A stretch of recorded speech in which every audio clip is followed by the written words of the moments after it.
Hi hello എന്തൊക്കെയുണ്ട് വിശേഷങ്ങൾ? ഇപ്പോൾ എൻ്റെ കയ്യിലിരിക്കുന്ന ഈ ഫോണ് സാംസങ് മൊബൈൽ ഫോണാണ്. അപ്പോൾ ഇതെങ്ങനെയാണ് നമ്മൾ സ്വിച്ച് ഓഫ് ചെയ്യുന്നത്? സ്വിച്ച് ഓഫ് ചെയ്യാനും റീസ്റ്റാർട്ട് ചെയ്യാനൊക്കെ നമ്മൾ ഉപയോഗിക്കുന്നത് ഈ സൈഡ് ബട്ടണാണ് അല്ലേ? അപ്പോൾ ഇപ്പോൾ ഇറങ്ങുന്ന ഫോണുകളിലെ സൈഡ് ബട്ടൺ നമ്മൾ പ്രസ് ചെയ്ത് കഴിഞ്ഞാൽ നമുക്ക് ആ സ്വിച്ച് ഓഫ് അല്ലെങ്കിൽ റീസ്റ്റാർട്ട് ഓപ്ഷൻ കാണിക്കില്ല.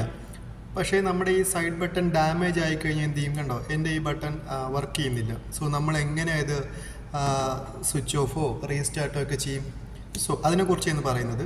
സോ വളരെ സിമ്പിളാണ്. നമ്മൾ നേരെ നോട്ടിഫിക്കേഷൻ ബാർ താഴേക്ക് വലിക്കുക. ഓക്കെ, താഴേക്ക് വലിക്കുമ്പോൾ കണ്ടോ, ഇവിടെ കണ്ടോ ഒരു ചിഹ്നം.